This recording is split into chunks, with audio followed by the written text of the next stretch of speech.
Bueno, tenemos a la vista el anuncio oficial por medio de las circulares, que es el único mecanismo de comunicación oficial que tenemos por el momento con el Ministerio de Educación, y es legal.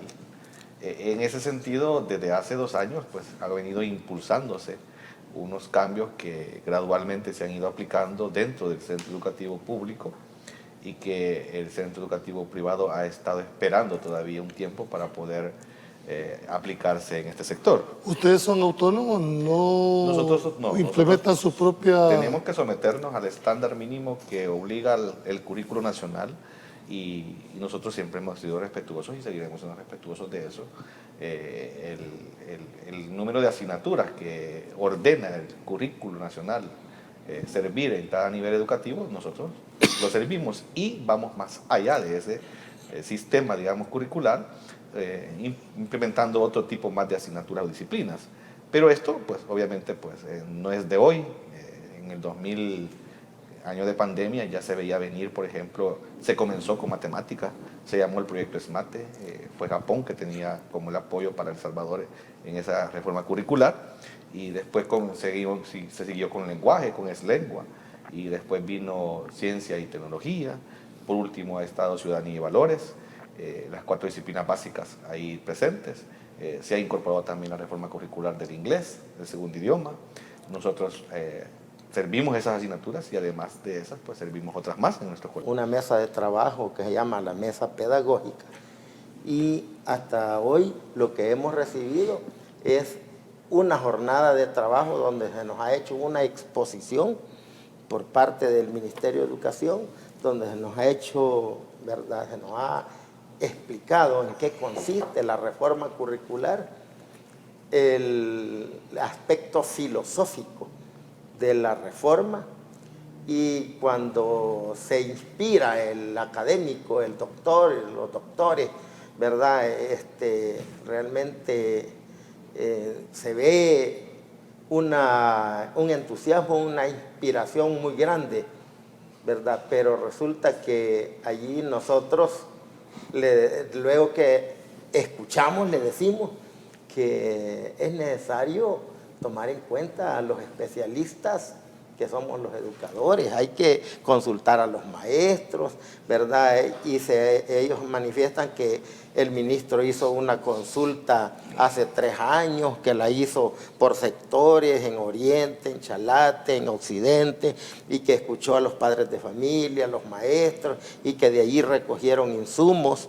Pero realmente a los maestros organizados, que tenemos criterios, no se nos consultó. Entonces, y en ese contexto, a veces a ellos no les gusta cuando nosotros les decimos que han puesto la carreta adelante y los bueyes atrás. Entonces, eso es como lo que hemos visto, pero sí, es muy bueno el planteamiento, eso hay que aceptarlo. A nivel teórico, tal vez, sí. ¿Cómo se pretende implementar? Bueno, don Julio, es que el panorama educativo en El Salvador es bastante sombrío y hay que dejarlo muy claro. El panorama educativo en este país es muy sombrío. Por un lado, se repite lo que hicieron los otros gobiernos. Se implementa una reforma curricular, ¿de acuerdo? Pero ese es un elemento de este proceso. Es un elemento del proceso. La reforma como tal. De una reforma global.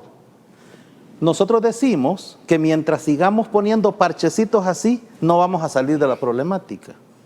¿Por qué le digo que el panorama educativo en El Salvador es totalmente sombrío? Usted puede tener buenos cambios en la currícula, ¿ok? Nombres de asignaturas, contenidos, metodologías, etc. Pero con escuelas destruidas y muchas escuelas cerradas, ¿de acuerdo? Porque hoy están fusionando escuelas, incluso violentándole el derecho a los niños de esas comunidades. 2 paquetes de útiles escolares incompletos. Usted ha escuchado en las últimas horas padres de familia de Sonsonate, Santiago de María, de distintos puntos del país, diciendo que el paquete de útiles escolares está incompleto, y es cierto, está incompleto, no sabemos qué ha pasado ahí. Un programa de alimentos que cada año que pasa tiene menos elementos. en decadencia, presupuestos escolares insuficientes y entregados de manera tardía, la violación sistemática del marco jurídico, ley de carrera docente. Debo entender, con ese panorama sombrío como lo califica en el sector público, puedo decirte, ¿es eso lo mismo que está pasando en el sector privado? Hay un panorama sombrío porque las condiciones, aunque deberían de ser iguales, o mejores se supone, ¿cómo están ustedes en el sector privado con ese panorama que acaba de plantear Paz? Bueno, nosotros tenemos en el sector privado la composición de un instrumento administrativo y pedagógico llamado Planeamiento Educativo Institucional de nuestro colegio.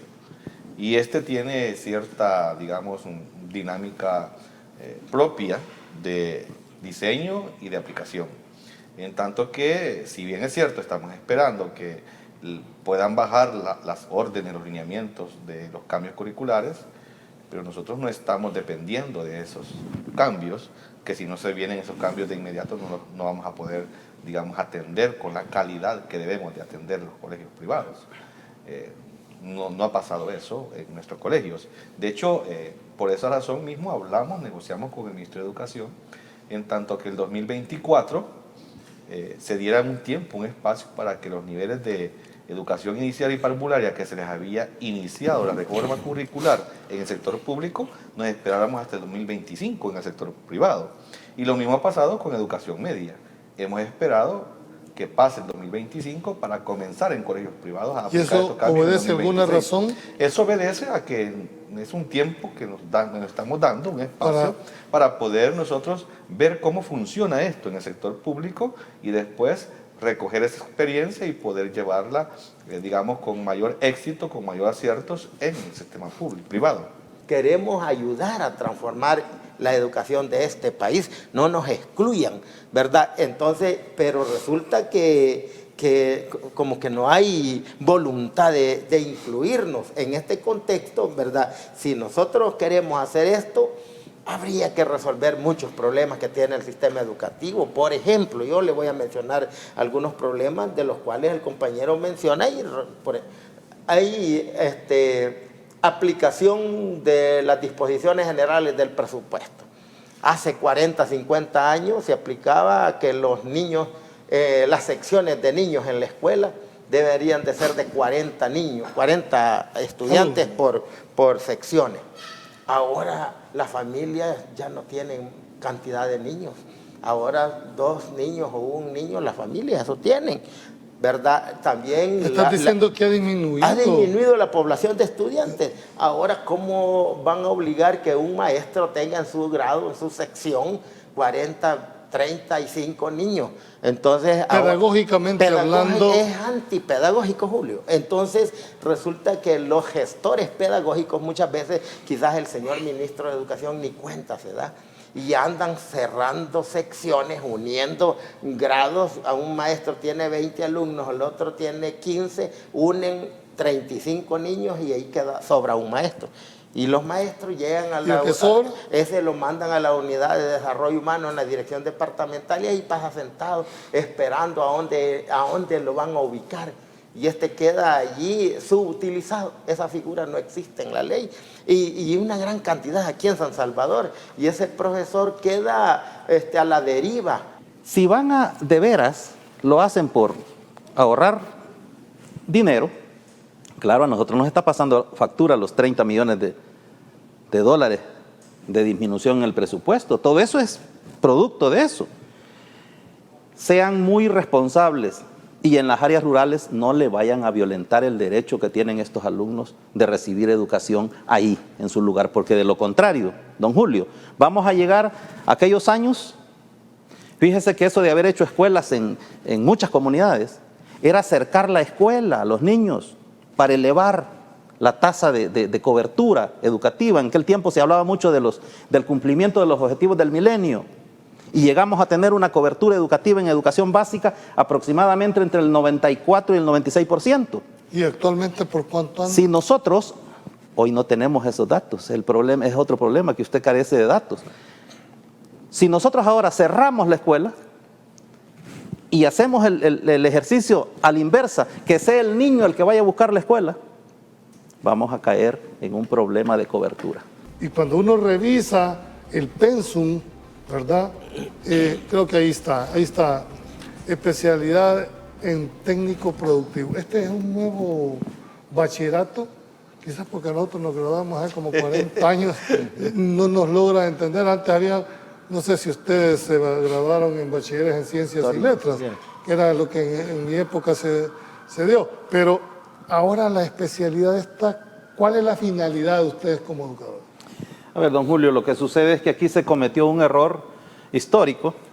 Bueno, yo creo que cuando usted era estudiante, o fue estudiante de la educación media, tuvo esa gama de opciones de bachillerato donde usted se podía ir a matricular. Sí, había de todo. Entonces, cuando yo egresé y me tocó ir al bachillerato, encontré esa gama de opciones, ¿ya? Electricidad, automotriz, agronomía, pedagogía, todo eso. Era una escuela secundaria diversificada en función de formar recurso humano para distintas áreas que requería la industria, el comercio, etcétera, etcétera. Pero posteriormente los políticos, como los políticos son audaces, hacen algunas cosas que ni ellos saben qué es lo que hacen. Se les ocurrió dejar dos bachilleratos, el técnico vocacional y el bachillerato general. Al grado tal que nosotros tenemos estudiantes que egresan del bachillerato general y ustedes les preguntan, ¿qué puedes hacer? Nada.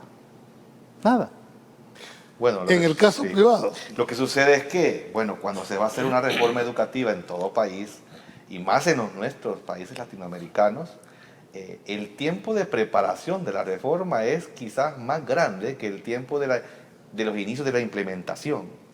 Primero porque lo que se va a montar en esta reforma educativa no es tanto sobre los deseos de la población escolar, sino sobre el futuro que le espera al país. O sea, vamos a prepararnos para el futuro del país. Los bachilleres que se han preparado en la reforma anterior son los bachilleres que estamos consumiendo desde hace 20 años, que se han ido a la universidad a estudiar otras carreras y que han buscado oportunidades en la sociedad de empleo y que de repente no fueron muy acertadas las carreras que dejaron en la reforma anterior. Habrá que dentro de 10 años, Julio, colegas, ver si las carreras que se están dejando en educación media ahorita van a ser las que debieron dejarse. Agrupados en estos 4, digamos, sectores, 15 carreras del bachillerato técnico productivo para un bachillerato de 3 años, que ya hemos dicho acá nosotros que como colegios privados no estamos ni estuvimos nunca de acuerdo con que se dejara un bachillerato de 2 años. Y de ahí pues la opinión pública también pues nos favorece con acompañarnos y decirnos, sí es cierto, el bachiller debería salir con 3 años. Y con una evaluación al final, dijéramos, del estudio, porque ¿qué sentido tiene que tú bachillerato, prepares y no los evalúes? Este bachillerato técnico productivo, hasta donde nos han comunicado a nosotros, tiene a su base una certificación por especialidad que expertos sobre cada una de las especialidades tendrán que evaluar al bachiller que egresa de estos bachilleratos para poder hacerlo, digamos, certificado. Los elementos nuevos que deben tomarse en ella, no se va a lograr el objetivo. Por ejemplo, hay algo que en la reforma curricular por economía y finanzas, ¿verdad? Que se ha retomado en este momento, que es muy importante. Nosotros gastamos más de lo que ganamos, los maestros, y por ahí estamos exigiendo que se nos ayude a consolidar la deuda que tenemos los profesores, porque estamos endeudados más de lo que ganamos, gastamos más de lo que ganamos. Entonces, porque nunca nos educaron en esos temas, pero si ahora a los jóvenes de bachillerato se les educa en esa asignatura, en el futuro van a tener esa oportunidad. Algo importante en la reforma curricular, ¿verdad? De esa manera, si en el tema de turismo hay una reforma, se implementa y se forma, entonces considero que la reforma curricular tiene que ir proyectada en esa dirección. Es decir, nosotros compartimos algunos elementos importantes, Julio, porque no todo puedo decir yo que está perdido. No, hay algo muy bueno que se debe retomar. Lo que sí nosotros debemos exigir es que se comparta la visión filosófica de esta reforma con nosotros, ¿verdad? Para que nosotros la conozcamos, nos involucremos y participemos de ella y la hagamos nuestra, la hagamos propia para transformar el sistema educativo de este país. Es decir, ¿qué queremos en la parte de educación en los próximos 30 años? No es muy difícil lograr el consenso social sobre un tema como educación o como salud. No es difícil lograr un consenso social, porque la política pública en materia educativa, en materia laboral, en materia de salud, ¿por qué no se ha hecho son si es tan consensos. fácil? Porque la decisión política no está tomada. La decisión política de invertir más y mejor en educación nunca ha sido prioridad para ninguno de los gobiernos. ¿Qué es lo que sucede hoy por hoy? Nosotros seguimos buscando arremendar este saco que está bastante ya deteriorado y no vamos a salir adelante. Nosotros como maestros estamos dispuestos a incorporarnos a un proceso de transformación total del sistema educativo. Yo creo que ningún profesor le va a decir que no tiene ese compromiso social, está dispuesto a ese reto. Pero hombre, dignifíquenlos, trátenlos bien, trátenlos tal cual somos, personas que le atendemos académicamente a los niños y a los jóvenes la mitad del día. Y esto pasa porque debe de tener a la base, digamos, el consenso. Si no, vamos a perder el hilo, el camino, y no vamos a encontrar un puerto seguro. El éxito de un plan está claro si están claras sus metas, sus objetivos, sus actividades y un plan de seguimiento. Sobre esa simple teoría administrativa se implanta cualquier plan. Y esto pasa porque si el sistema educativo se va a, digamos, a volver a montar en el país, tendría que tener la garantía de que se está haciendo sobre las bases sólidas que nos van a llevar a que dentro de 20 años digamos, hombre, la reforma educativa que montó el presidente Bukele debió ser como fue.